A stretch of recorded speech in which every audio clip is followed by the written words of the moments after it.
Muito bem, senhoras e senhores, sejam bem-vindos a mais um livecast, edição de número 74. Ao meu lado, ele, Rafael Escocuglia. Beleza, Rafa? Fala, meu, beleza? Joia? Bom, Henricão. A galera que tá acompanhando com a gente lá e quer acompanhar o livecast, gosta da gente, faz o quê? Vai no Spotify, YouTube ou qualquer agregador de podcast. E já compartilha, deixa o like, porque aí a nossa comunidade cresce ainda mais, fica mais bacana ainda, certo? Muito bem, manda o episódio para um colega, para um amigo, nos ajude aí. Isso aí, um abraço especial pra galera do Spotify que agora nos vê em Vídeo. Agora sim, hein, cara. Um pedido especial aqui às outras plataformas, coloca o vídeo também, porque aí facilita o trabalho do Rodrigão. Sobe um arquivo só pra todo mundo, certo? Perfeito. Mas estamos lá. Hoje nós temos um bate-papo pra lá de especial, cara. Vamos falar sobre neurociência, que é um assunto que o Alex tem estudado muito. Então, por isso, o que a gente fez? Não trouxe o Alex. Não trouxe o Alex. Afinal de contas, a ideia é explorar o nosso convidado ao máximo, certo? Muito bem. Ele que é executivo há mais de 20 anos no setor de saúde, atuou em diversas empresas e desde 2015 está na Medtronic, responsável pela Sales Performance Academy na América Latina, idealizador do Brain Talks Neurociência ao Alcance de Todos, professor em Neurociência e Faculdade de Ciências Médicas na Santa Casa de São Paulo, palestrante ligado à Performance, Neurociência, Futuro. Flávio Maneira, seja bem-vindo, meu cara. Obrigado. Prazer estar aqui com vocês, viu? Muito legal. Seja bem-vindo ao Livecast, meu caro. E conta pra gente um pouco dessa sua... Primeiro começar na sua carreira, que há mais de 20 anos no setor de saúde, mas atuando forte na área de neurociência. Conta um pouco como é que... Começou isso aí? Começou essa loucura toda. Legal. Começou isso sob a perspectiva da doença, né? Então, meu primeiro trabalho no universo da saúde foi na Novartis. Eu sou de Santos, moro em São Paulo já desde 2004, mas na época eu morava em Santos e fazia... Corintiano. Opa, então e pior é que eu nasci na Vila, viu, cara? Então meu pai jogou no Santos e eu sou corintiano. Olha que loucura. Cara, que loucura. E meu pai também. Um detalhe importante. Mas eu entrei na Novartis na linha Sistema Nervoso Central. E quando você entra nesse tipo de trabalho, né, eu era propagandista. Para quem não sabe, propagandista é o representante da indústria farmacêutica que vai visitar, na minha época, né, eu visitava neurologista, psiquiatra e geriatra. Para levar o quê? Para levar soluções com relação às doenças neurodegenerativas, de ordem psiquiátricas e de ordem do envelhecimento cerebral. Só que a indústria farma, ela treina muito, porque eu não sou médico. Então, imagine uma pessoa que não é médica, né, a maioria não é.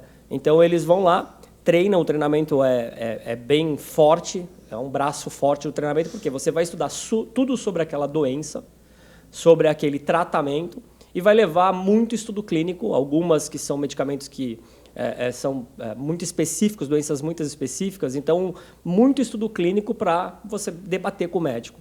Em outras palavras, se o neuro, ou psiquiatra, ou geriatra, ele não vê credibilidade nesse profissional que está levando essa informação, ele já nem atende. E esse profissional nem se sente bem de conversar se ele não souber o que ele está falando. Você não vai falar com o neurologista uma besteira. Né? Você tem que falar na mesma linguagem. Na mesma linguagem. Não só isso, né? É com o especialista, né? Com o especialista. Então, e para isso, eu tive, na época, né, eu tive aulas de Alzheimer. Era o papa do Alzheimer no Brasil, ou os papas, né? Eram as pessoas que sabiam muito sobre essa doença, assim como a epilepsia de difícil controle, assim como depressão. Então, resumindo, fui estudar todas essas desordens. Quando você estuda o cérebro sob a perspectiva da doença e do tratamento e começa a entender o quão fascinante ele é, eu me apaixonei, cara. Foi assim... Cara, até hoje eu estudo, né, bastante neurociência, mas eu me apaixonei. E eu peguei um marco que foi exatamente a era de ouro na neurociência. Quando a gente chama era de ouro, foi que houve um investimento muito grande, em especial dos Estados Unidos, de outras áreas, foi na década de 90, impulsionado pelo avanço da tecnologia de imaginamento cerebral. Em outras palavras, a gente estudava cérebro morto, a gente estuda cérebro vivo. E isso fez um salto quântico, né, para a gente entender nossos comportamentos, emoções, vários papéis que a gente inconscientemente atua. Grande parte do cérebro é inconsciente, uma pequena parte é subconsciência ou pré-consciência, né, e outra muito pequena parte é consciência, né, que é o que todo mundo quer. Né? A gente ampliar a nossa consciência porque a gente não... muita coisa do que a gente está fazendo a gente não tem nem ideia. Mas começou assim, aí foi paixão, né, cara? Quando eu migrei para a área de treinamento de pessoas, porque aí dentro disso eu fui para a área... Aí tive toda uma trajetória comercial, depois eu fui para a área de treinamento, que nada mais é do que eu treinava as pessoas que faziam o que eu fazia. Na época também na Novartis. Quando eu migrei, aí eu falei, caramba, se o cérebro, agora eu sei bastante como o cérebro funciona do ponto de vista de doença, de tratamento, enfim. Caramba, e se eu estudar o cérebro do ponto de vista de performance, de treinamento de pessoas ou aplicada à educação? E hoje é muito claro isso. A gente tem uma revolução na neurociência e que eu sempre falo, a gente tem que ser um guardião dela, porque a internet é ótima, a rede social veio para ficar, mas ela deu voz a idiotas. Né? Então, esse é o problema. Ela deu voz a muita gente que fala um monte de besteira e isso me incomoda bastante, porque, cara, o que você ouve de besteira na internet, mas muita besteira. Nossa, e agora virou moda esse negócio de neurociência, neuromarketing, neuro qualquer coisa. Neuro. E imagino, tem muita bobagem, né? Muita bobagem. Muita bobagem. E muita... além de equívocos com relação a conceitos, equívocos com relação à aplicação, putz, isso me incomoda bastante, cara. Me incomoda muita gente que sabe a seriedade que é isso, né? Por quê? Porque você está fazendo coisa errada, ensinando as pessoas a fazerem coisa errada. O problema é que seduz, né? Seduz, porque você fala neurociência, a galera, porra, já dá credibilidade, né? Então você ouve bastante besteira, tá? E aquilo que eu sempre falo, existem os mitos e verdades do cérebro, ainda se ouve um monte de mito, né? Um monte de mito. Mas o bom disso é que a gente também está com pessoas, com ícones no Brasil e fora, que estão também com essa voz. Então, é aquela guerra para não acontecer, com todo respeito a quem é coaching, mas para não acontecer o que aconteceu com o coaching. Né? Que é um processo claro, definido, que tem resposta, mas o pessoal, todo mundo bateu a cabeça fora do bombo e está todo mundo achando que se forma em coach vai querer mudar a vida sem o mínimo de um estudo um pouco mais aprofundado, entende? Perfeito. Por causa de instituições que ficam formando a rodo. Então é isso que a gente não quer. Você trouxe uma pauta interessante aqui. Eu queria aproveitar o momento para dar uma dica de uma série, cara. Chama Dopsic. Você assistiu? Não. É muito bacana. Como é o nome? Dopsic, D-O-P-Sic. Ela tá no Star Plus, acho que no Disney lá e tal. Cara, é genial. E conta a história de uma indústria farmacêutica que criou um medicamento. E o medicamento e tal, ele trazia vários filmes, mas conta muito essa história dos propagandistas, deles treinando as pessoas para como convencerem os médicos a receitarem o remédio e tal. Tem muito... A indústria farma é muito... Né, tem a vilã, o bem, o mal. Tem uma discussão muito grande sobre isso já há muito tempo. Né? Tem aquele filme Amor e Outras Drogas, que é bem legal. Muito bom.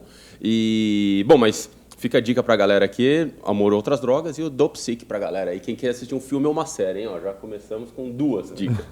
Mas, Flávio, você trouxe um ponto que eu acho interessante e eu já quero explorar daqui a pouco, que é essa história que você falou sobre todo mundo deu voz para todo mundo, e de verdade, né? O que eu mais percebo é que todo mundo acha que tem direito a ter uma opinião. Tem coisas que você não tem direito.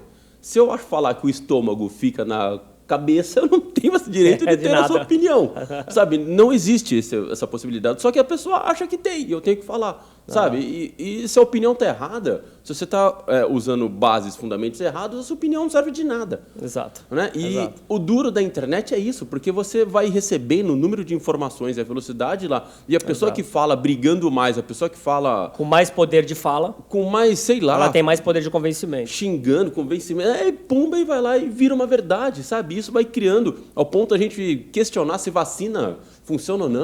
Inquestionável. Sabe? Assim, aí a medicina é uma verdade transitória. A medicina não é uma verdade absoluta. Justamente porque o que eu provo na medicina? Provo na medicina através de estudos clínicos bem fundamentados e desenhados. A gente tem que também tomar muito cuidado com isso, que é com a evolução, né, da medicina, baseado também na tecnologia, no entendimento do estudo clínico, quem desenhou esse estudo. Um exemplo que você deu foi esse, perfeito, a vacina. Quem vai questionar a vacina, cara? Milhões de pessoas estão pegando no mundo todo, milhões de pessoas se juntaram, milhões não, mas algumas centenas de pessoas se juntaram para desenvolver o mais rápido na história do mundo, foi desenvolvido uma vacina em tempo recorde. Mas esse tempo recorde já é oriundo de um mecanismo que já estava já tinha um plano para isso. Ou seja, já tinha todo um mecanismo para acontecer caso necessitasse de uma vacina, né, já tinha um mecanismo acontecendo para isso, que são vários órgãos de pesquisa clínica que eles já estavam desenhados para isso, era uma questão de tempo. Mas a gente vê que o Brasil, que foi sempre, historicamente, um país referência em vacinação, com altos índices e tal, e de repente a gente começa a questionar, não... Cara, sei lá, sabe? Não tem como. E outra prova disso é agora que a gente está vivendo, né? Simples, as pessoas que menos pegaram ou que estão com sintoma menor são as que estão com a vacina em dia. Inclusive, eu já tomei até a 4ª dose, já tomou a sua escola. Ainda não, eu tenho que esperar 30 dias da minha última infecção. Mas aí, Flávio, eu queria que você contasse um pouco como é que foi essa sua movimentação de carreira. Porque você atuando lá como propagandista, depois surgiu a oportunidade de... O pessoal falou, você conhece bem desse assunto aqui, você não quer treinar o pessoal ali? Uhum. Como que foi essa migração? Foi uma oportunidade que você enxergou? Ou a empresa meio que chegou e falou, cara, a gente precisa de alguém aqui? Quando que surgiu essa... Essa pergunta é bem legal. Eu estava, na época, numa convenção e uma pessoa que ia dar uma aula de Alzheimer, ela não pôde, um médico que ia dar uma aula de Alzheimer, não pôde ir. E aí pediram para eu era um propagandista, falaram assim, como eu gostava bastante dessa doença, tratamento, etc. Falaram assim, Maneira, cara, a pessoa não vai poder dar uma aula, então falaram para você ir lá dar uma aula, para os meus colegas, né? Era uma aula de 1 hora aproximadamente. Aí eu falei, caramba, como assim eu vou dar uma aula no lugar do médico? Eu conhecia esse médico na época, né? Falou, não, mas é você que vai dar aula. Aí eu fui dar a aula, né? E eu nunca tive problema de falar em público, de dar aula. Aliás, eu dou aula há muito tempo. Então eu fui lá e dei a aula de Alzheimer, expliquei e tal, e eu tenho um estilo um pouco mais bem-humorado, né? E tudo que é comercial, se você transita com humor, isso, aliás, a neurociência também fundamenta, quando você vai dar uma aula, seja qualquer conteúdo, quando você tem um professor ou uma professora, né? Não falando de gênero aqui, mas falando de classe, quando você tem um professor que ele transita de uma forma mais bem-humorada, mais leve, o aprendizado acontece mais do que aquele professor mais rígido. Por quê? Porque o cérebro não funciona bem com estresse. Estresse elimina a cognição. Então, é aquilo que é importante a gente repensar a forma também como a gente treina pessoas. Mas, respondendo a tua pergunta, eu dei essa aula e aí, na época, as pessoas viram, um diretor viu que estava lá assistindo e ia abrir a posição de treinamento. Quando abriu a posição de treinamento, ele falou na época com o meu gerente, falou assim, eu gostaria que teu funcionário se candidatasse. Eu me candidatei, não tive preferência alguma por isso, foram 14 pessoas que participaram do processo, eu vim para São Paulo, foram 1 semana de processo, aí eu fui passando, processo interno da empresa, né? E aí eu fui passando até a hora que eu assumi a posição. E naquela época, quando eu fui, como eu já também tinha um pouco de docência, de experiência, mas aí eu fui me aprofundar em o que é treinar pessoas, a área de treinamento e desenvolvimento, porque existe uma coisa chamada metodologia, existe uma coisa chamada aprendizado, existe uma coisa chamada andragogia, agora a gente fala de eutagogia, né? Sim. Também, não só andragogia, mas eutagogia. Então, quando a gente começou a estudar como que a gente aprende, eu venho da área de esporte, e tem uma diferença muito grande, quem foi esportista versus quem não foi. Por quê? Porque o esporte, ele te traz, no ponto de vista de treinamento, ele te traz vários comportamentos que são interessantes também para estudar qualquer coisa. Eu sempre falo, o ser humano, ele é treinável. Eu tenho uma palavra que eu gosto muito que chama-se intelecto. Intelecto é transformar real, que é potencial. Todos nós temos potência para ser... o que você quer cognitivamente? Eu quero palestrar. Dá para treinar qualquer pessoa para falar em público e palestrar.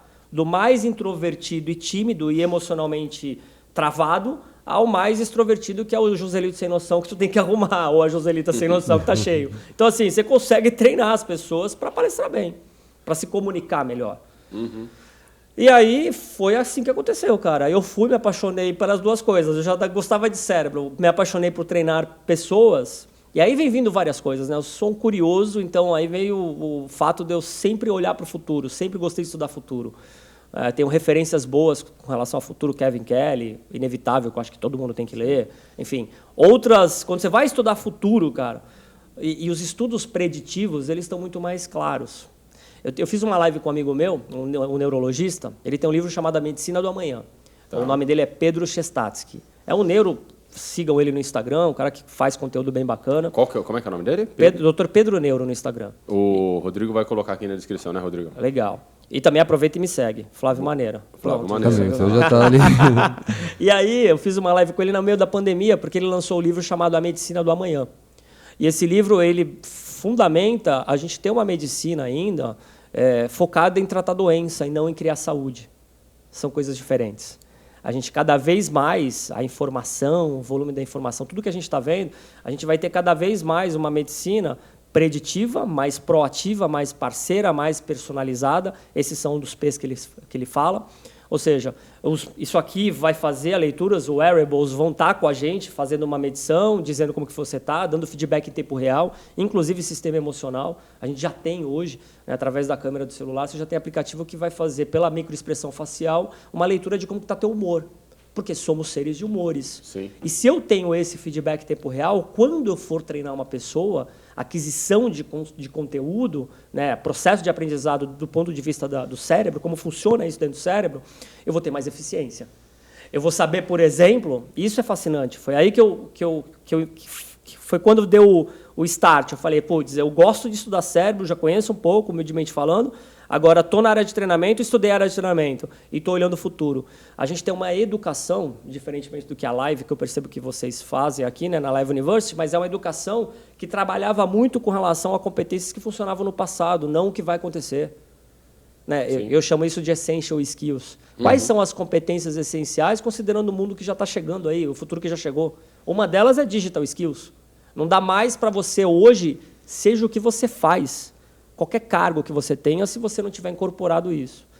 E aí, quando vai estudar o processo de aprendizagem, tem 3 coisas que o cérebro faz, do ponto de vista de aprendizado. Primeiro, a gente só aprende fazendo. O cérebro funciona assim. Para aprender algo, eu tenho que fazer algo, executar. O segundo eu tenho que errar. Eu tenho que estar disposto ao erro emocionalmente, porque quanto mais... Então, eu erro. Então, o cérebro aprende fazendo, errando e repetindo. A repetição é o que vai melhorar a proficiência e vai diminuir o erro.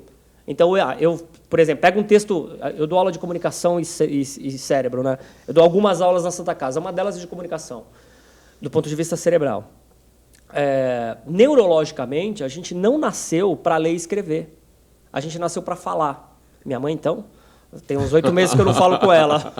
Verdade, só ela fala. Eu não consigo falar com ela. Minha mãe fala muito. Então. Aí o pessoal depois vocês vão falar, sei quem tu puxou. Mas... Como é que é o nome da sua mãe? Maria Helena. Um beijo para a dona Maria Helena, acompanhando a gente. Vamos chamá-la para ser entrevistada. Vai começar em 2022, vai acabar em 2025 o podcast. Vai ser o podcast mais longo da história. Se eu for abrir a minha mãe, dá umas porradas. E quando a gente pensa do ponto de vista, por exemplo, da leitura, o cérebro nasceu para falar, não nasceu para ler e escrever. Só que ler e escrever, ele vai criar redes neurais em determinadas áreas, fascículo arqueado vai ficar um pouco... É uma região que liga a área da Broca e Wernicke. A gente tem 2 áreas muito claras da nossa linguagem. E tem uma fibra ali que liga isso, entre outras regiões, tá? Mas a linguagem é muito específica, o que nos define das outras espécies, o que nos limita, o que nos diferencia das outras espécies. E se você pega um texto, por exemplo, do Veríssimo, ou seja qual for, e começa a ler, se você faz essa leitura, você vai ver que você vai errar. Lê um texto, pode fazer isso em casa. Pega um texto qualquer e lê em voz alta. Você vai ver que ponto é uma pausa maior, vírgula é uma pausa menor. Entonação na leitura dá vida ao texto, né? É uma arte, você vai ler como se estivesse... Legal. Se você leu a primeira vez, leu mais ou menos. Se você repetir 3 vezes, com o teu sistema atencional, e aí entra um outro ladrão no jogo, né, um ladrão ou aliado, que é sistema atencional, depois a gente pode falar disso, que é bem interessante, a economia da atenção. Quando a gente lê, você vai ver que qualquer pessoa fazer isso. Na 3ª vez que você leu, você vai ler melhor ou pior do que a primeira. Você vai ler melhor. Se você ler 10 vezes, você nem vai estar incomparável com a primeira vez que você leu. Por quê? Porque você fez, você errou e você repetiu. Então o cérebro... E é para tudo isso, tá, pessoal? Perfeito. Você sabe que me veio à cabeça, a gente tem na nossa área comercial, muito conexão por e-mail, né? Sim. Então, hoje em dia, o WhatsApp, e-mail, as conexões... É um canal, né? É um canal de vendas. E é muito louco isso, porque aquela mensagem, porque a gente lança um produto novo, a primeira mensagem é sempre ruim, mas eu tenho que colocar no ar, por mais que a gente discuta, faça uma série de especialistas para tentar comunicar aquele novo produto, isso acontece, um curso novo que a gente lança. Lança para o mercado, monta, isso aconteceu semana passada com um curso, uma solução nova que a gente colocou. Por mais que a gente discuta, internamente parece que está muito lógico aquilo, a hora que você bota para o ar, A hora que eu recebo um e-mail do meu próprio comunicação, eu já... Tu já relê e já fala. Não ficou tão bom. Então a repetição e o aprendizado Melhora. e o erro faz parte, só vai ficar bom daqui 15 dias, 20 dias. De fato, é isso acontecendo na prática que a gente vê. Isso em tudo. Então, putz, Rafael, eu diria que no processo de uma empresa, qual que é o maior bem, o bem mais ativo de uma empresa? Vocês acabaram de falar né, vocês lançaram um produto novo e tem que se reinventar o tempo todo. É a inovação. Sim. Se você não inovar o tempo todo, e o motor que impulsiona a inovação de qualquer empresa, inovação não vem de máquina, vem de gente. Né? O processo inicial vem de gente. O motor que impulsiona isso é a criatividade. Se a gente pensar em criatividade, que é uma das essential skills, a gente está ferrado, cara. A gente está ferrado. Por quê? Porque na medida que a gente... Todo ser humano tem um potencial criativo, mas na medida que ele vai crescendo, né, então a criança, se vocês tiverem filho pequeno, né, vê o filho pequeno, ele vai pintar a parede da tua casa, né, com a mão. O que o pai e a mãe, teoricamente, faz? Não, pelo amor de Deus, aí na parede não. Deixa. Né, depois tu pinta de novo, porque ele está explorando. Viu? Não briga. Deixar, não briga. Não é dele, né? Mas a gente vai entrando numa sociedade que vai te eliminando a capacidade criativa. E você vira um adulto que você acha que você não é criativo, cara. E você é que está lá. Você tem que voltar a estimular a criatividade. Tem vários hoje estudos muito conclusivos com isso. Com atividades rápidas, rápidas, eficientes, que você consegue voltar, né, gradualmente o teu potencial criativo. Porque todo mundo é criativo. Você sabe, Flávio, você trouxe um tema que... Puta, cara, a gente está no nosso dia a dia, né? Quando você falou da forma de ensinar, né? Aqui na Live, cara, a gente tem uma metodologia que se chama Lexis, que a gente chama de Learning Experience Systems, que é o aprendizado baseado na experiência do aluno. Boa. Porque o que a gente vê? Por exemplo, se eu chego para você e falo, normalmente, a tendência da educação como um todo, que a gente vê... Estou falando por aí, sabe, no tradicional... a gente fala, olha, foi ficar muito na parte teórica. Então, por exemplo, a gente estava falando de futebol aqui, a nossa, provavelmente, 3 corintianos aqui, mas a gente, sei lá, não é um final de semana muito bom para a gente falar acabamos de tomar uma sapeco do Ceará, mas a gente sabe que o futebol, sei lá, 11 contra 11 e tal, mas a gente não sabe muito bem o tamanho do gol.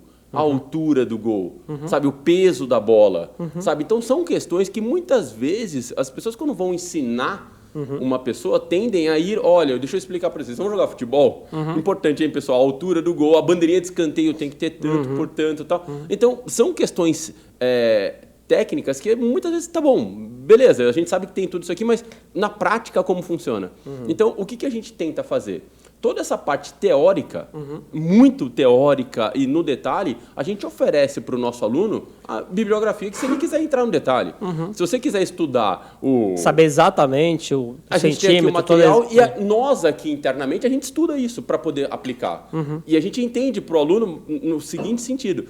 Na empresa dele, o que ele vai enfrentar de dificuldade, a gente tem que saber, olha, você não precisa saber o tamanho do gol para fazer o gol, né? Mas vamos treinar o chute, vamos entender de que maneira, vamos treinar 1, 2, 3, 10 vezes. Então, o que a gente faz é, o professor, quando começa uma aula, a gente traz um problema real, e esse problema real o professor resolve uma vez, depois um trabalho em grupo, os alunos fazem um trabalho, depois individualmente a gente faz o mesmo trabalho, depois a gente faz um trabalho de fechamento de módulo, que a gente chama de STEP, né, que é onde a gente conclui esse novo passo, um outro trabalho mais abrangente, trazendo aquela experiência. Então, o mesmo projeto, antes de você chegar na sua empresa e implantar um projeto, sei lá, de redução de custos, de melhoria de performance, de vendas e tal, esse processo ele é repassado várias vezes dentro da sala de aula, para quando você chegar na empresa, já fiz 1, 2, 3, 4, 5 vezes lá na faculdade, errei um monte de vezes lá, para quando eu chegar na empresa, o negócio já está num nível mais evoluído.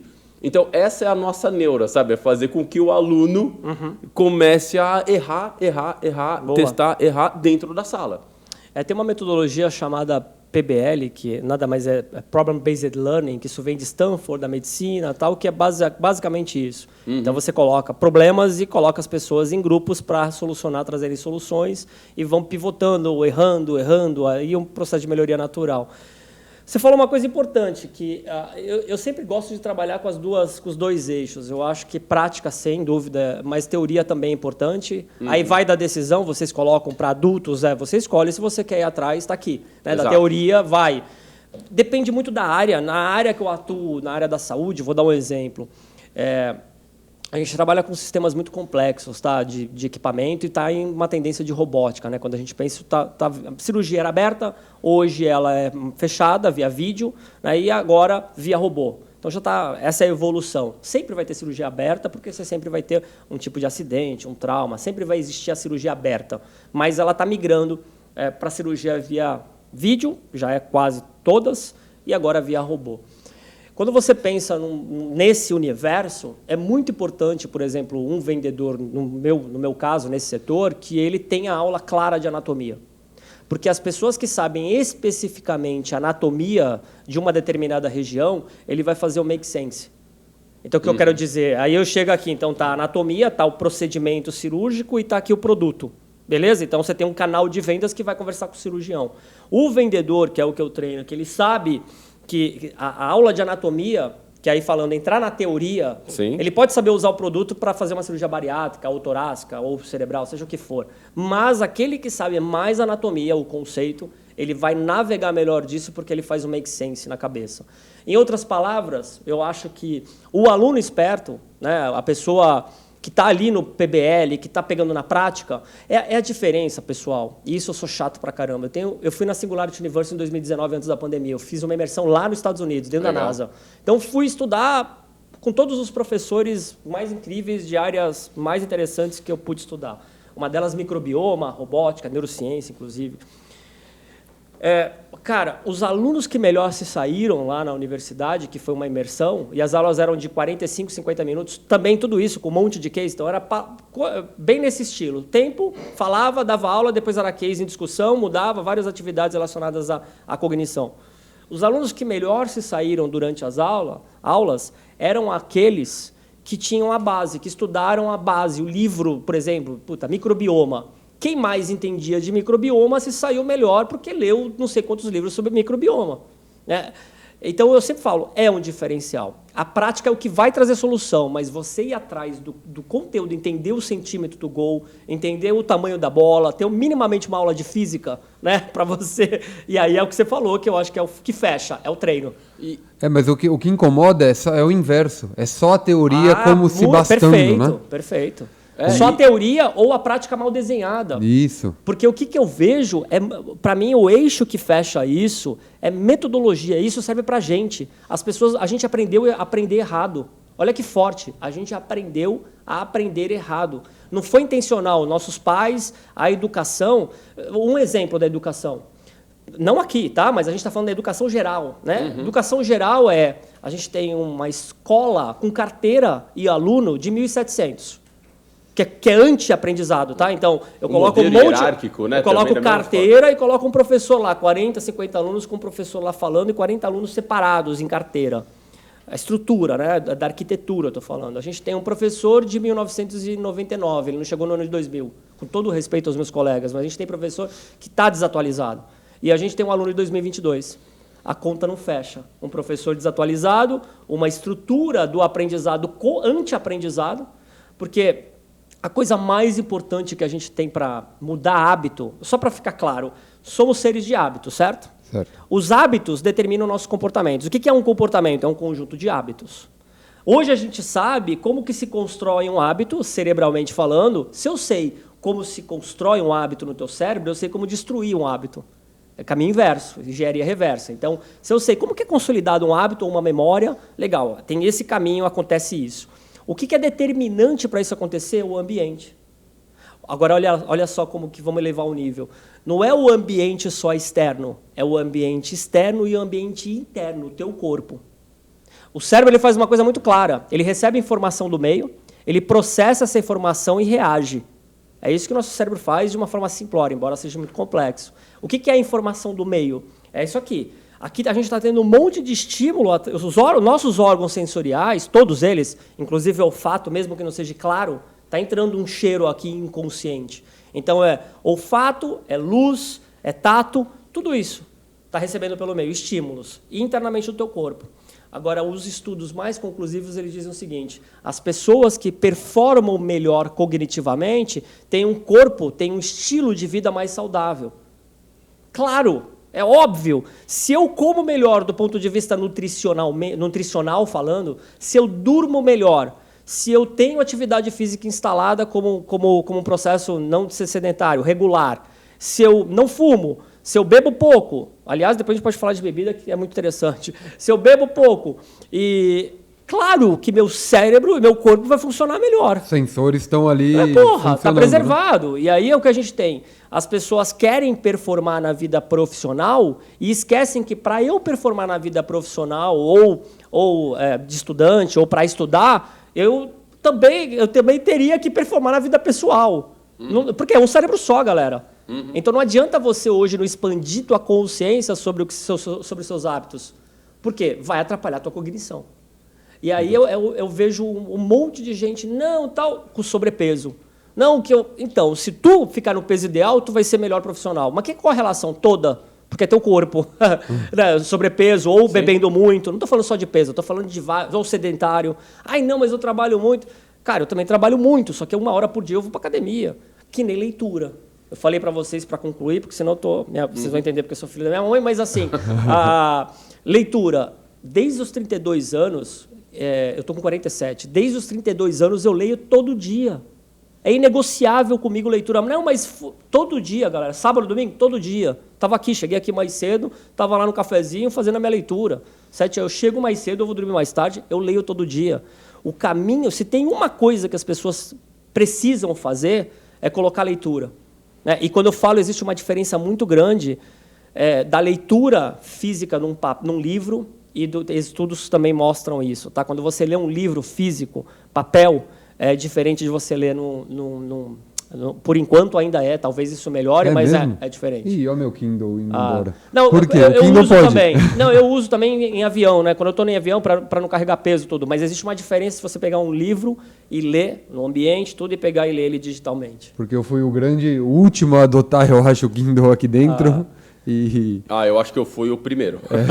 Eu sou desses. Não, eu também leio bastante, acho... Puxa, eu acho que... Acho não, né? Não é questão de achar, né? É certeza. São estudos que certeza. mostram. Você vai ter mais vocabulário, você vai ter mais criatividade, você vai ter mais controle emocional, você vai ter muita coisa.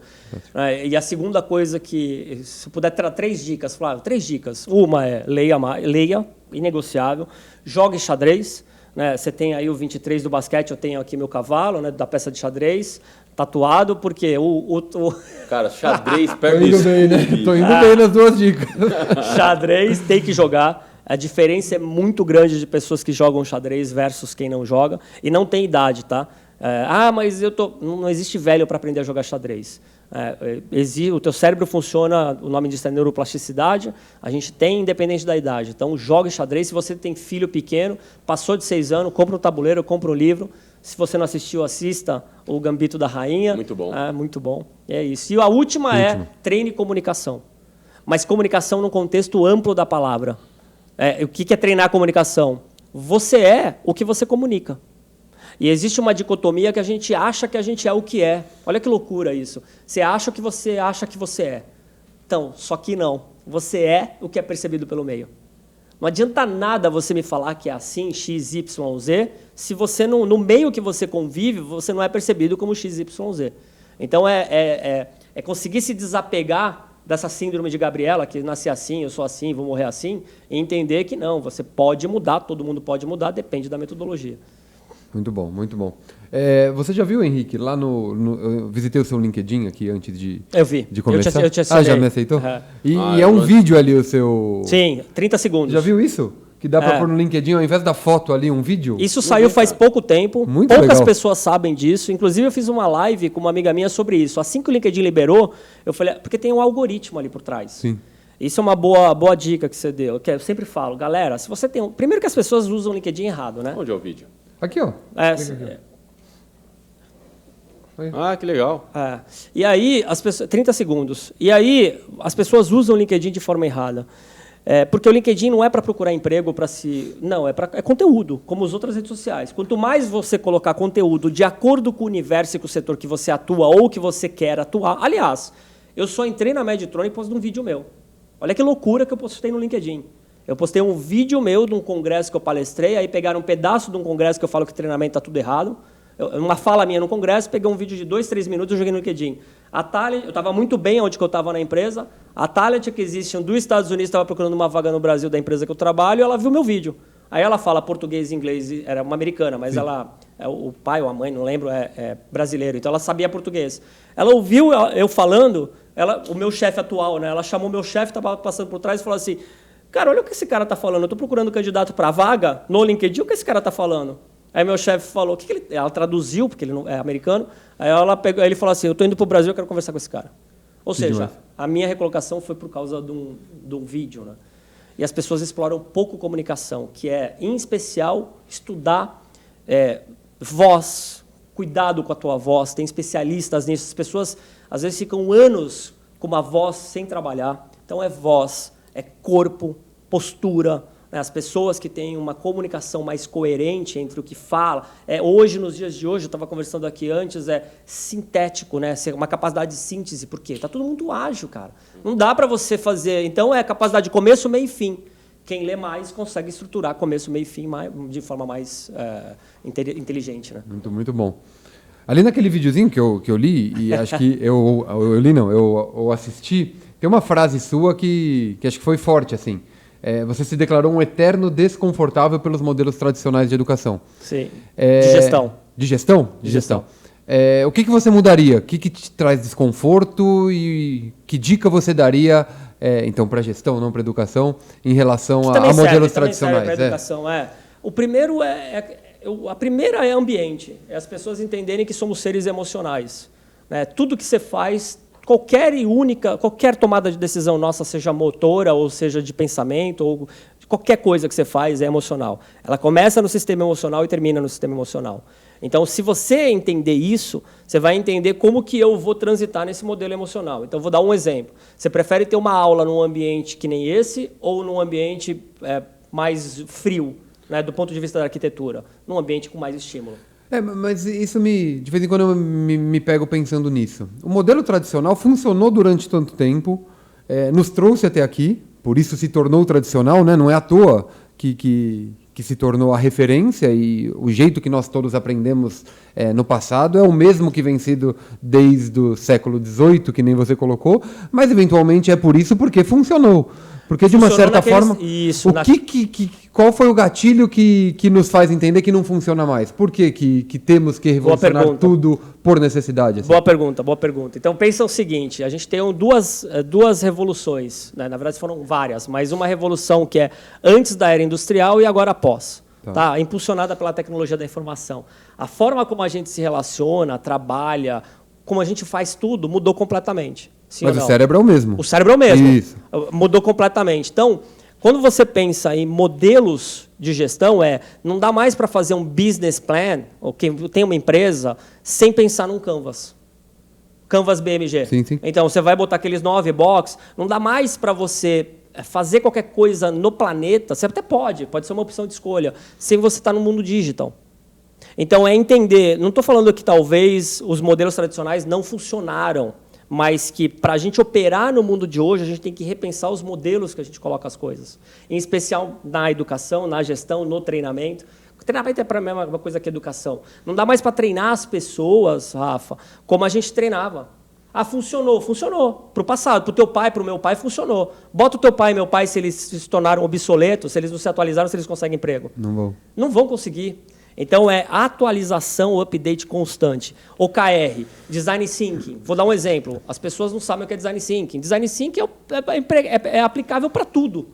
Na saúde, você vai montar um hospital, hoje tem um especialista de Design Thinking que ele vai rodar o hospital para ver o quão funcional nasce uma nova área também, que eu gosto muito, que é Design Selling, que é a junção do Design Thinking com a jornada do comprador, do cliente, para você falar qual que é a melhor experiência de venda que eu posso oferecer, qual a melhor experiência de solução.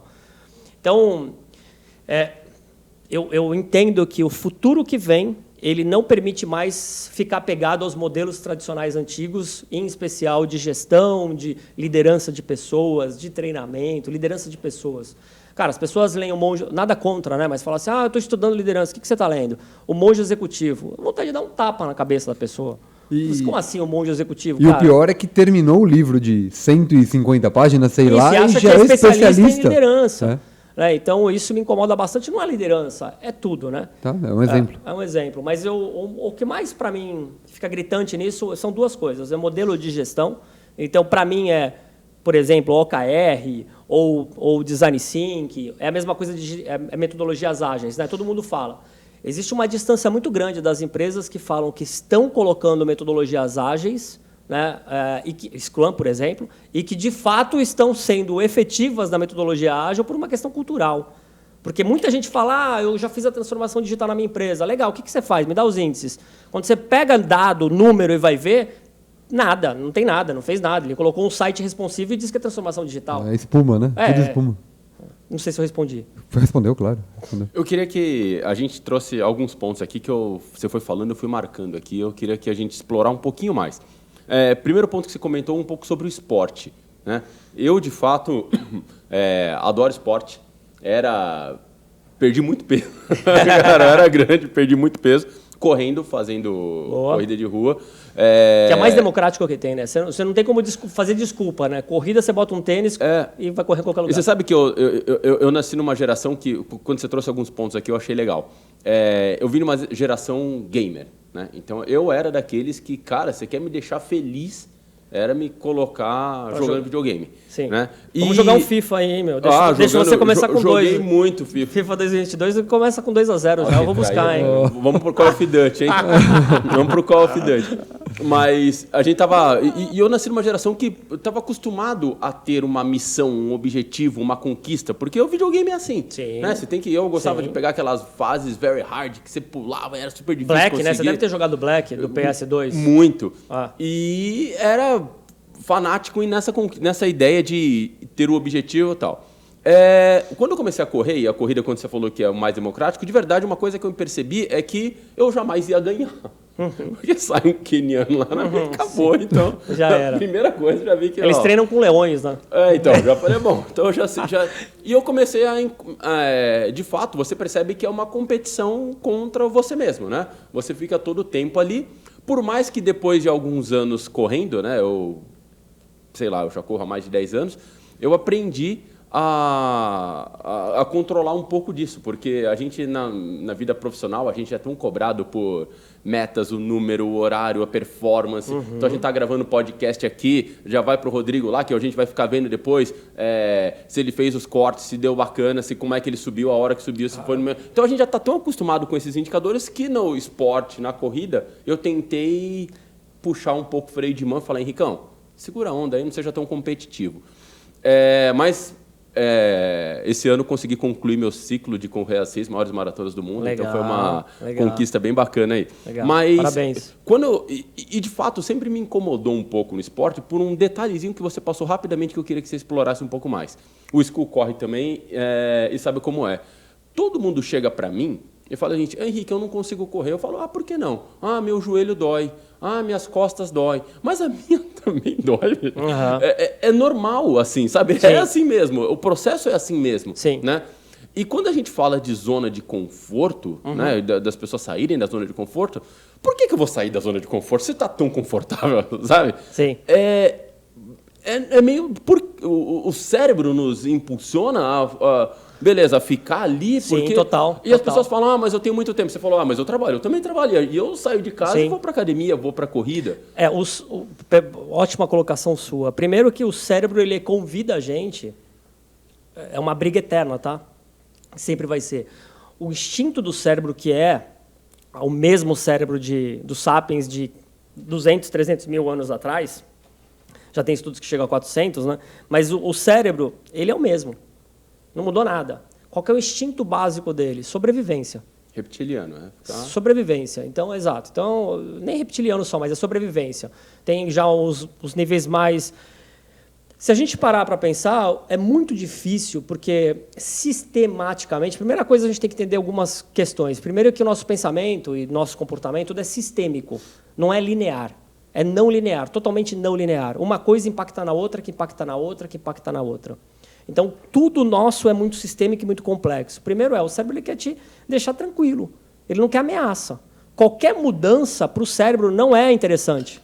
Isso para o cérebro que não pensa. A gente tem 3 níveis, né? Se a gente pensar no sistema mais reptiliano, o límbico e depois o neocórtex, que é o que nos define como pessoas, é o que pensa. São as chamadas funções executivas. Elas estão preservadas aqui no córtex pré-frontal e no dorso lateral. Então, aqui tem uma coisa chamada funções executivas. Elas têm 3 coisas: controle inibitório, flexibilidade cognitiva e memória operacional, que é o começo da memória.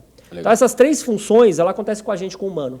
Legal? Para a gente tomar a decisão de falar assim, não, eu vou levantar da cama, né, o final de semana com chuva, com Netflix, Coca-Cola, Guaraná, brigadeiro ali, e poder ficar comendo, né, que é uma das grandes questões também, né? Então, putz, eu sei, você tem consciência de que isso está te fazendo mal. Você tem consciência, mas por que é tão doloroso e difícil levantar e sair para correr e começar a colocar isso como frequência? E cuidado também com aqueles estudos que falam assim, não, depois de tantas horas você consegue... Não tem, cada um é um. A gente tem uma coisa, Henrique, é chamado conectoma. Jeito, né? Conectoma é a rede neural. São quase 8 bilhões de pessoas no mundo. São 8 bilhões de conectomas. Não tem uma pessoa igual a outra. Por quê? Porque tem aqui, alguém falou da experiência. A gente pode ter a mesma coisa, só que experiências completamente diferentes. E que acontece, na verdade. Cada um tem uma experiência de eventos que vão acontecer na nossa vida.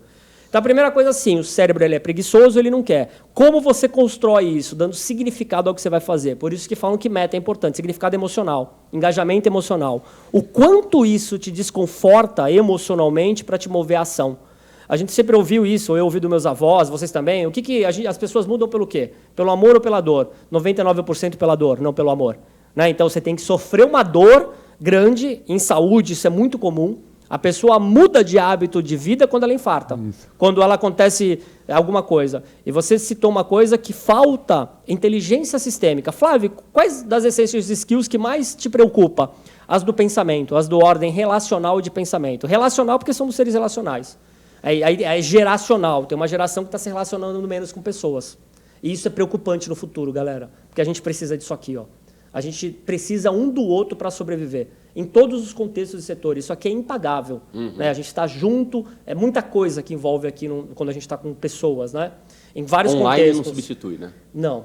Puta, pior é que não, cara. Ele ajuda. E vai ser um novo ecossistema que está vindo. A gente vai ter sensores que vão ser muito precisos. Né? Eu experimentei isso. Então, a gente vai ter roupa que a gente vai entrar, de fato, no metaverso. Isso tudo vai funcionar. Mas substituir o pessoal, eu digo que nunca. Nunca vai substituir. Sempre vai ter. O que vai acontecer é ficar mais valoroso. Por quê? Porque se eu estou no Japão, no Brasil, eu consigo encontrar no metaverso, para eu pegar um avião e me encontrar, vai ter que ser um evento mais valoroso. Então, isso vai ganhar valor, não vai perder valor. Eu sempre falo que os eventos presenciais, eles vão ser aqueles muito específicos. Por quê? Porque para eu colocar todo mundo no futuro, tá? Colocar junto tem que ser muito valoroso. Mas isso é impagável. Agora, voltando, olha o que é olhar sistêmico. Você só citou um ponto fundamental. A gente nunca pensa como que a gente vai estar daqui a 1, 3, 5 e 10 anos. Dificilmente as pessoas pensam no futuro a médio e longo prazo. Isso é da nossa natureza também cerebral. Porque ele não sabe. Então, o cérebro ele não vai querer pensar. É muita energia para gastar. Para eu ficar pensando em cenários hipotéticos que podem acontecer daqui a 10 anos. E se você... Xadrez, né? Tu joga, tu sabe disso. Eu vou pensar em possibilidades, cenários hipotéticos baseados em ataque e defesa. Quanto mais possibilidades, mais chance eu tenho de movimentar bem. Então, diante disso, cara, que certeza... Aí vai o conhecimento, estudar. Se você vai ficar mais velho, músculo é ouro. Músculo, saúde, se a gente falar o seguinte, cara, eu tenho que performar mais cognitivamente e eu preciso de um corpo para me sustentar. Músculo é ouro a cada 10 anos. A gente não pensa isso. Sabe quando você vai pensar isso? Depois de 50. Até 50, geralmente, as pessoas nem sabem, nem se ligam nisso. Só que cuidar logo, para você sustentar, seja para qualquer esporte, para corrida, para pensar, para cognição, para sobreviver bem, você tem que estar com o músculo preservado. Músculo preservado é atividade física funcional, musculação resistida. Musculação é importante para todo mundo, né? Não é para qualquer atleta. Qualquer atleta tem que ter o quê? Tem que fazer musculação. Eu nadava, né? Eu nadei por Santos. O que eu tinha que fazer? Eu tinha o treino de natação e depois eu tinha que fazer musculação. Gostando ou não, eu tinha que fazer. O fato é, quanto mais você antecipar essa jogada do teu corpo, possivelmente, ou da tua cognição, melhor você vai estar nesse futuro que vai chegar rapidinho. Ou seja, joelho. Todo mundo tem problema de joelho. Por quê? Todo mundo não, mas assim, grande parte. Por quê? Porque está sem músculo adequado para sustentar o joelho. Né? Então, faça musculação. Aí envolve, não é só a musculação. Musculação é um pedaço desse olhar sistêmico. É o que você come. Então, hoje, se você faz um diagnóstico, eu sempre falo, você vai começar alguma coisa, cara, a primeira coisa que você vai fazer antes de começar qualquer coisa é um belo diagnóstico. Se você não tiver um diagnóstico preciso, você vai fazer coisas erradas. E na suplementação, na alimentação, na musculação, em tudo na tua vida, as pessoas vão para a ação sem estudar de fato a causa. Estudar como você está agora, para onde você vai. As pessoas não estudam. E conhecimento é a mesma coisa. Eu sempre falo, tem que ter um jornal, um mapa, um canvas. Isso é sistema visual também. A gente faz o que com os nossos objetivos? A gente escreve no papel, no computador, no celular e joga ele dentro de algum lugar.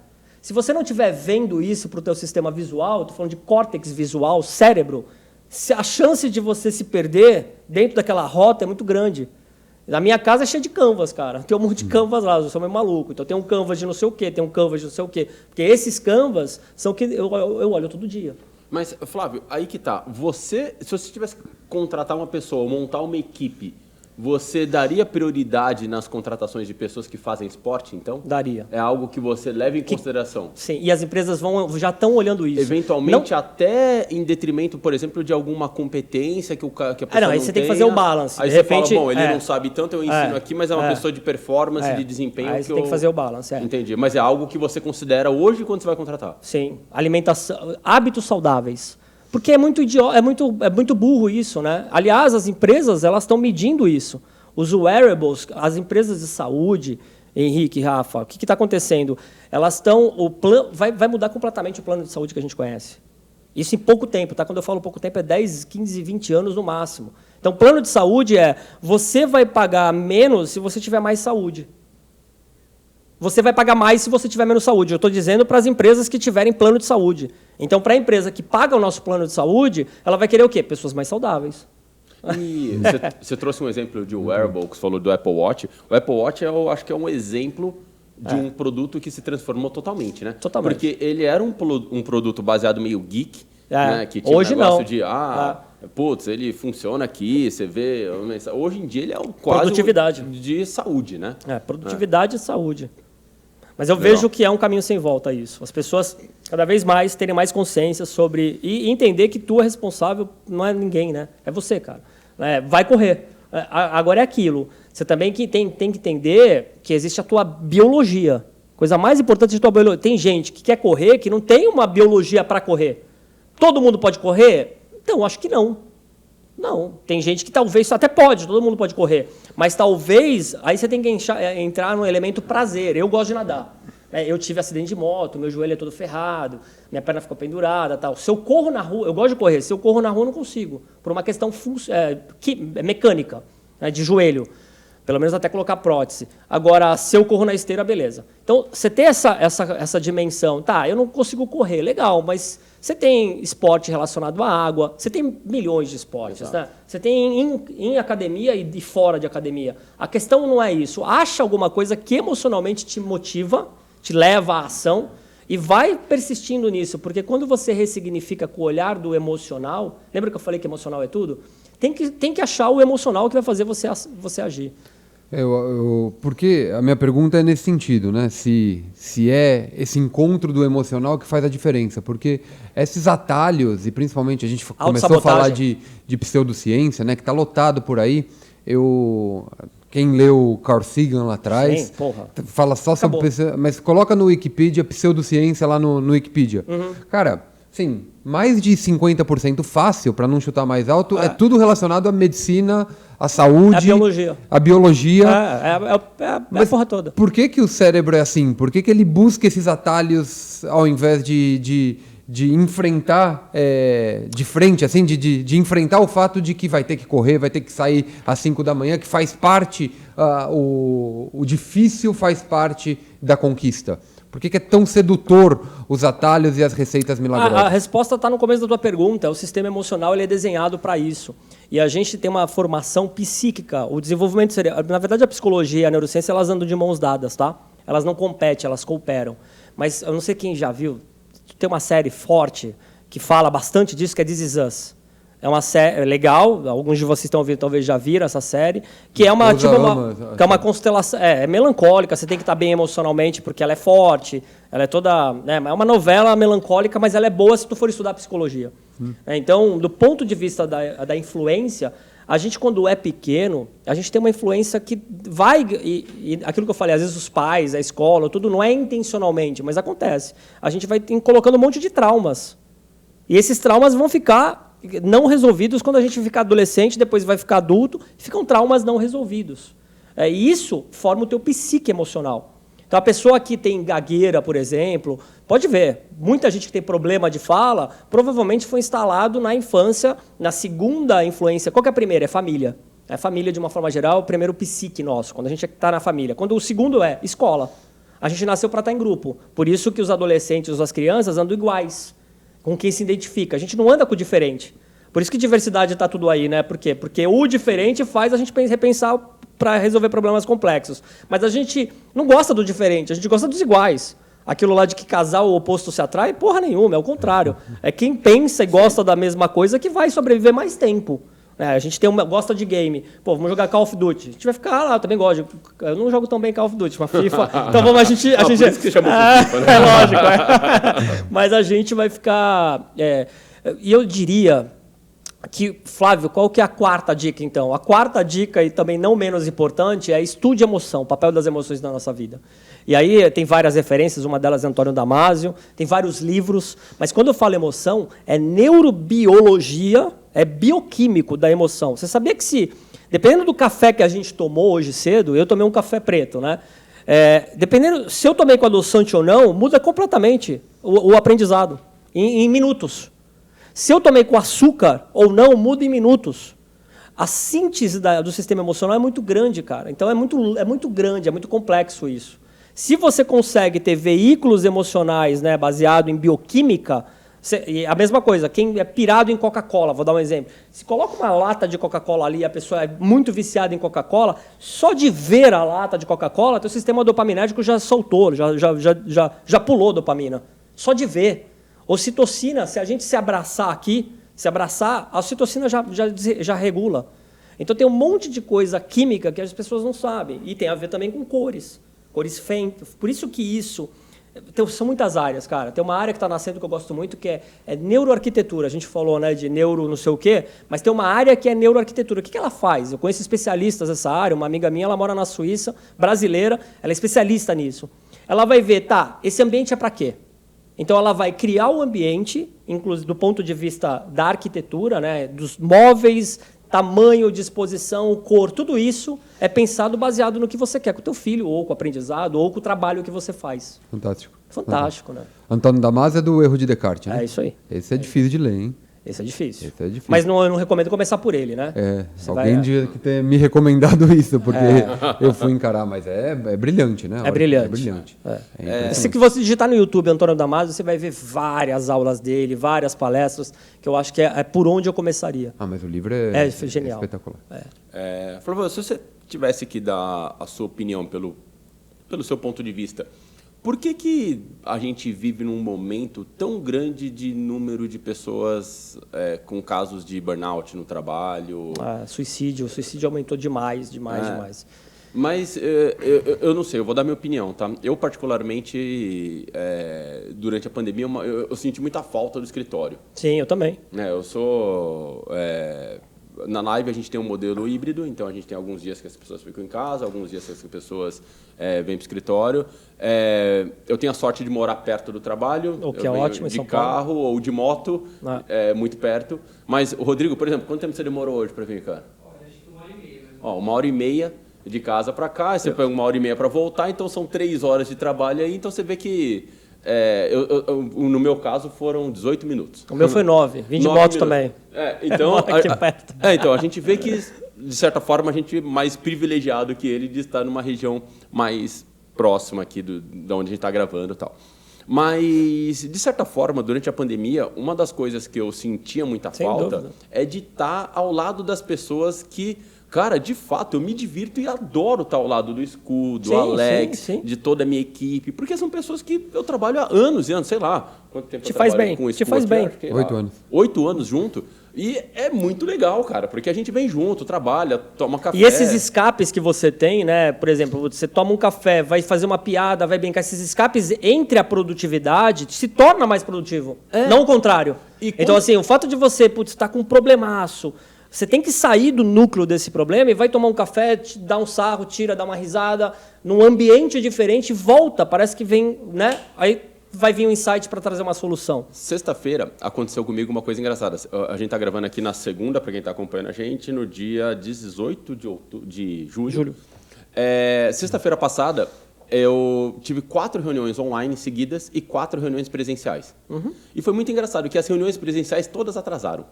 Sabe quando vai uma encavalando a outra? Porque o assunto não terminou, a gente começou, fez uma piadinha e foi e tal. Mas no final eu tive 4 reuniões. Só que eu me diverti muito fazendo as 4 presenciais. Sim. Sabe? Porque uma pessoa já estava, entra na sala aqui, espera aqui, eu já estou terminando essa daqui, mas você já fica aqui, você já participa também. Então já foi aquela coisa e tal. E quando eu entrei nas 4 online, que era aquela coisa, 1 minuto, a pessoa já conectou, 1 minuto, pessoal, vou ter que encerrar. Não sei, sabe, mas de certa forma eu sinto... outro estresse.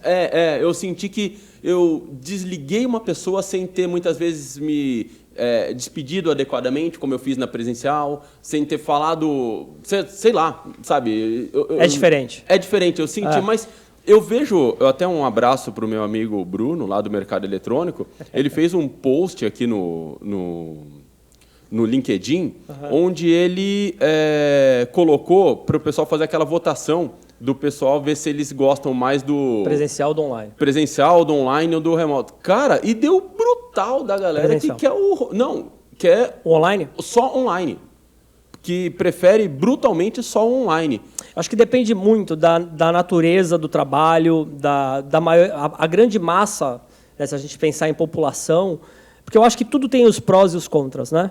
O benefício para o Rodrigo, que tem 3 horas de distância, né? Se ele conseguisse trabalhar 100% online, o que tem de significância para ele, outras coisas que ele consegue fazer na vida dele ali, né? Seja estar com o cachorro, com o filho, enfim, outros contextos durante o trabalho, acho que é para grande parte da população quando a gente pensa em trabalho. Porém, existe a falácia da produtividade. E isso é legal. A falácia da produtividade as pessoas acham que em casa, trabalhando online, conseguem ser mais produtivas. Então, não sei. Depende muito, você tem que ver qual é o setor que a pessoa trabalha, o que ela trabalha, mas existe uma falácia aí, tem um falso positivo com relação a isso. Né? Porque nós somos seres primeiro, nós somos seres procrastinadores. O ser humano procrastina tudo. Então, diferentemente no ambiente de trabalho, que você tem aqui papéis a cumprir, você não vai poder procrastinar. Agora, se tu estiver na tua casa, tu vai dar aquela procrastinada. Tu vai, eu vou esperar mais 10 minutos, vou dar mais uma cochilada depois do almoço, enfim. Tem vários contextos. Eu acho que a discussão não é se é um ou outro, é o setor e o canal. Então, o setor que eu trabalho, ele é mais, por exemplo, as empresas adotaram algumas escolhas. Uma delas tem setores da empresa que você tem que ir todo dia, presencialmente. Tem setores da empresa que você tem que ir 2 vezes por semana, tem que ir 2 vezes por semana. E tem setores da empresa, que são alguns, que você pode ficar todo dia remotamente. Por exemplo, TI. Né? O TI ele já trabalha, porque ele já está nessa escola. Quem é da área de TI sempre trabalhou remotamente, a grande parte do TI, né? Em especial helpdesk. Então, eles não têm que estar lá presencialmente no espaço de helpdesk, porque ele já tem essa condicionante. O fato é que, se a gente pensar em burnout, que foi a tua origem, tem uma coisa que não é relacionado ao canal, especificamente. É relacionado à gestão, à liderança, ao clima organizacional. Você falou uma coisa muito importante. O que deixa a gente mais estressado? Quando o clima... O fator mais importante da pessoa pedir desligamento de uma empresa não é o salário.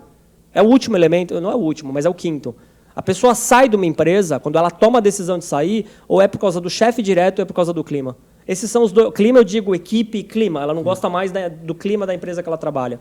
Então, esses são os 2 maiores. Com relação ao burnout, a gente vê um acréscimo muito grande e a minha opinião, a gente tem uma ineficiência na liderança. A gente tem uma gestão de liderança falha, né? Porque somos pessoas. Então, a gente encontra chefes despreparados para liderar uma equipe. Então, é isso que eu vejo. Eu vejo muita gente despreparada liderando a equipe e o que vai causar no mercado de trabalho um burnout. Então, não é o problema o veículo, é a gestão que está por trás. Na minha opinião, falha de um processo de lá atrás. É a mesma coisa da musculação e da corrida. Mas a gestão não estava preparada para liderar presencialmente? Também não. E agora no remoto ainda piorou. Por isso que aumentou o burnout. O que tu vê, da mesma coisa que a gente falou no começo. Cara, o que tem de curso de liderança... Tem um estudo muito grande que no mundo é gasto 3 bilhões de dólares com cursos, programas de liderança. Tá? Programas para fazer com que as pessoas sejam melhores líderes na empresa. Se você parar para pensar, já começa errado o negócio, porque você vai dar um curso de liderança, você coloca todos os líderes da empresa sem minimamente entender que tem gente que precisa, tem gente que não. Tem líder que não tem que estar naquele curso. A empresa manda falar assim, vai ter um curso hoje de feedback. Legal, bota todos os líderes para ter feedback. Cara, tem cara que não tem que estar ali tendo feedback, porque ele é bom, não precisa. Tem uns que... Então, é aquilo que eu falo, organizações que aprendem, que esqueci, acho que é Peter Senge. Cara, Peter Senge, né? Organizações que aprendem, a quinta disciplina. Então, cara, é o seguinte, just for you, just enough, just in time. Ou seja, é singularidade no aprendizado. É para você, no tempo certo, na dosagem certa, na medida certa. Então, é isso que falta, que é o que eu falo há muito tempo. A gente tem um grande problema de treinamento nas empresas. Treinamento está errado na maioria das empresas, cara. Por quê? Porque a metodologia está errada, treinamento geral. Então, por que dá certo? Flávio, mas dá certo. Dá certo, lógico, durante um período, e aquele perfil que é um percentual, que é a seleção natural. Você vai pegar de 100% de pessoas, 10% são os performáticos. Vai estudar esses 10%, são os que comem bem, que fazem atividade física. Aí você vai ver e falar, mas não tem como não ser performance, né? A pessoa já tem uma vida performática pessoalmente.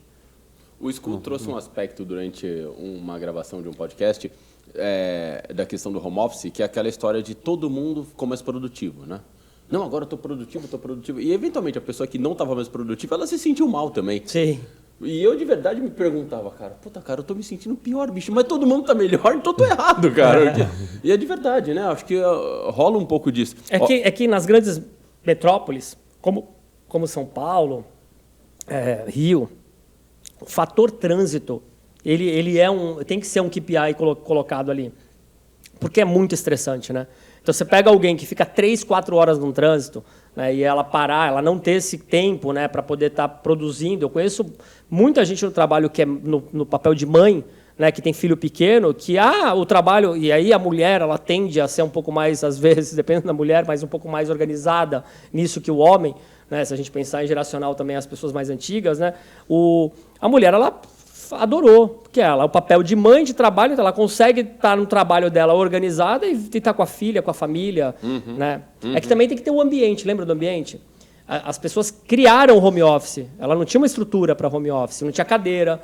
O que aumentou? Cara, o que aumentou de dor nas costas e cervical, os ortopedistas e os quiropráticos estão felizes da vida. Não, eu tive porque a pandemia... Nas costas durante a pandemia. Porque se na tua casa não tinha uma estrutura para isso, você teve que adaptar.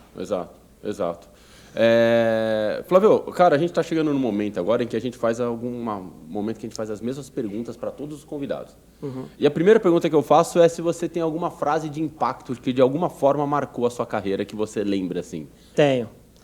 Eu tenho. Meu primeiro trabalho, eu palestrei no TED Talks recentemente, né? Foi em Salvador. E o tema da minha palestra foi Conhecimento que Transforma. Então foi agora, acabou de subir para o site do TED.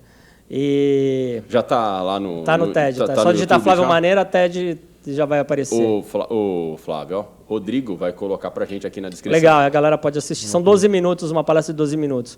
Boa. Mas... O TED diminuiu, né? Era 18, foi para 12, não era? Você tem até 18, mas é que a média está fazendo 12 a 14 eu hoje. Vi que eles estavam diminuindo. Por causa do sistema atencional. A gente não consegue ficar com atenção muito tempo. É muito legal o livro do Chris. Eu não lembro o nome dele, mas que fala Anderson. sobre a técnica dos TED. Eu não lembro o nome do livro. Tem o do Carmine e tem o do... Carmine, acho que é do Carmine. esse que eu vi. Que é o preto.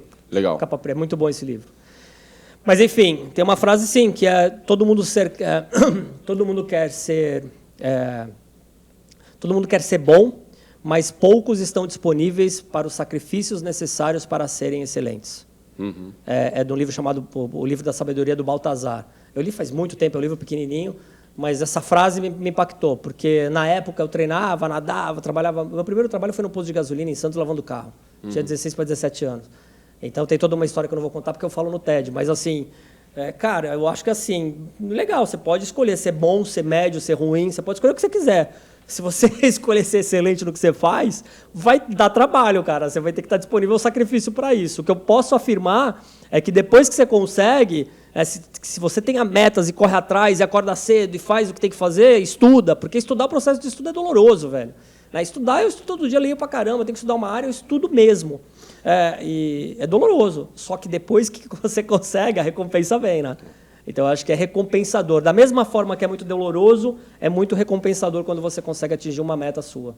Legal. Então, E você recebeu algum conselho durante a sua carreira que, de Puta, alguma vários, forma, te marcou? Algum que você lembra, assim? Algum que... Sim. Um que Conta pra gente.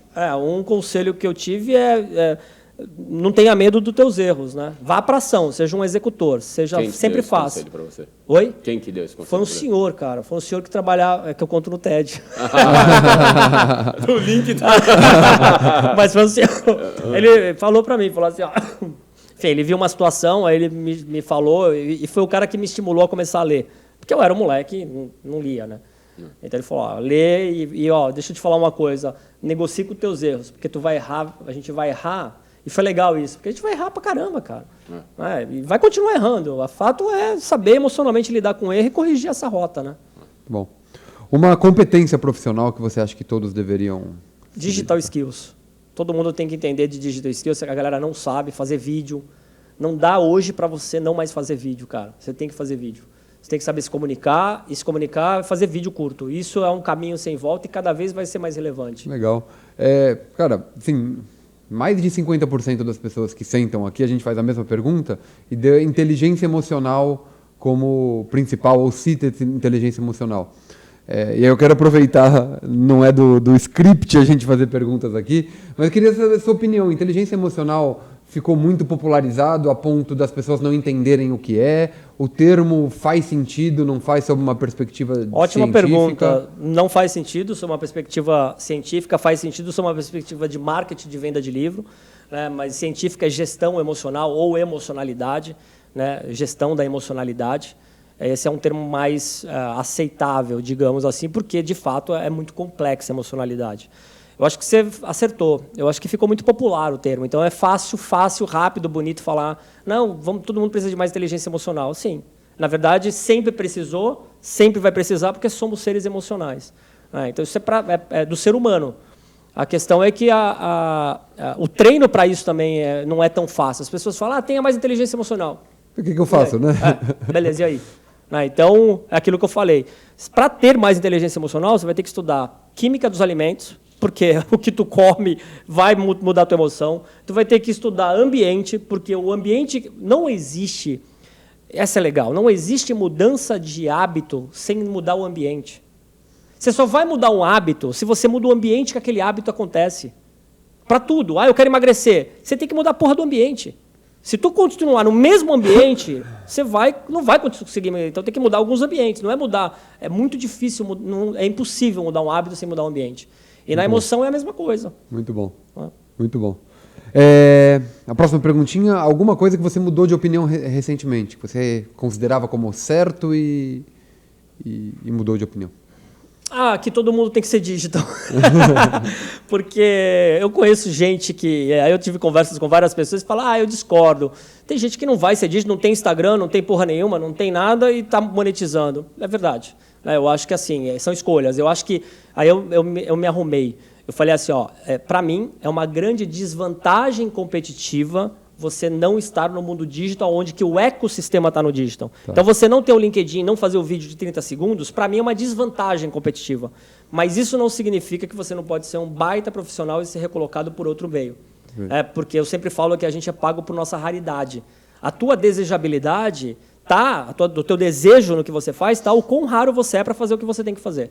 Então, raridade está intimamente ligado com desejabilidade. E não necessariamente você tem que estar no digital. Então, acho que isso eu mudei. Muito 10. Muito bom. Flavião, o Rodrigo separou um presente para você aqui. Opa! O que você trouxe aqui? Uma caneta para o Flávio. Gosto muito, hein? Ele que Obrigado, viu? Se fosse digital, né? Mas como você falou que gosta do livro e tal, a gente separou. Boa. Enquanto eu queria que você me desse uma dica de uma música para a gente colocar aqui na nossa playlist para os alunos. Boa, Trophy Glass. Trophy Glass. É do... Stones.